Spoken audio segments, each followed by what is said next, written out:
અગત્યના સમાચાર. ગોરવડના તિરંગો શૂરની કથા વોડેકની ભવ્ય તિરંગા યાત્રા. વડોદરા શહેરની તમામ વિધાનસભા મત વિસ્તારમાં ઓપરેશન સિંદૂરની ઉજવણીના ભાગરૂપે તિરંગા યાત્રાનું ભવ્ય આયોજન કરવામાં આવી રહ્યું છે. આ શ્રેણીમાં આજે વોર્ડ નંબર 1માં છાણી સરદાર ચોકથી છાણી ગામમાં ફરી સરદાર ચોક સુધી એક શાનદાર તિરંગા યાત્રા યોજાઈ, જેમાં મોટી સંખ્યામાં નાગરિકોએ ઉત્સાહભેર ભાગ લીધો. વોર્ડ નંબર 1ના વિવિધ વિસ્તારોમાંથી લોકો રેલીમાં રાષ્ટ્રધ્વજ સાથે ઉમટી પડ્યા હતા. યુવાનો, વડીલો અને બાળકો સૌ કોઈ દેશભક્તિના રંગે રંગાયેલા જોવા મળ્યા. ભગવા સફેદ અને લીલા રંગના વસ્ત્રો અને હાથમાં તિરંગો લહેરાવતા લોકોનો ઉત્સાહ અને જોશ જોવા જેવો હતો. આ ભવ્ય યાત્રા વોર્ડના મુખ્ય માર્ગો પર ફરી વળી, જ્યાં લોકોએ ભારત માતા કી જય અને વંદે માતરમના નારાઓથી વાતાવરણ ગુંજાવી દીધું હતું. યાત્રા દરમિયાન અનેક જગ્યાએ દેશભક્તિના ગીતો વગાડવામાં આવ્યા હતા, જેના કારણે સમગ્ર વાતાવરણમાં એક અનેરો ઉત્સાહ જોવા મળ્યો હતો. તેમણે નાગરિકોને રાષ્ટ્રની એકતા અને અખંડિતતા જાળવી રાખવા માટે પ્રેરિત કર્યા હતા. આ માત્ર એક યાત્રા નથી, પરંતુ આપણા દેશના શૌર્ય અને બલિદાનની કથા છે, જેને આપણે હંમેશા યાદ રાખવાની જરૂર છે.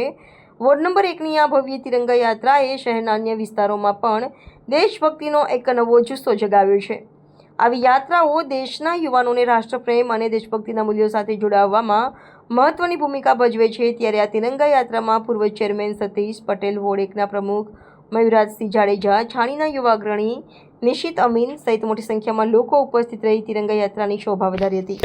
દેશના વડાપ્રધાન આદરણીય નરેન્દ્ર મોદીજી, સંરક્ષણ મંત્રી રાજનાથસિંહ તથા કેન્દ્રીય ગૃહ તથા સહકાર મંત્રી અમિતભાઈ શાહ અને ત્રણેય સેનાઓના આપણા સેનાપતિઓની સંયુક્ત મોનિટરિંગથી લેવાયેલ નિર્ણય પાકિસ્તાનમાં જઈને પાકિસ્તાનની આ જે આતંકવાદીઓના અડ્ડા હતા તેની પર સ્ટ્રાઇક કરીને જે આપણા સિંદૂર જે મહિલાઓનું ભૂસાયું છે એનો ન્યાય આપવા માટે જ્યારે આ ઓપરેશન સિંદૂર નામ આપવામાં આવ્યું છે અને એના અનુસંધાને ત્યારે ભારતીય જનતા પાર્ટી ગુજરાત રાજ્ય દ્વારા તમામ શહેર તથા જિલ્લા અને તાલુકા લેવલે તિરંગા યાત્રાનું આયોજન કરવામાં આવ્યું છે.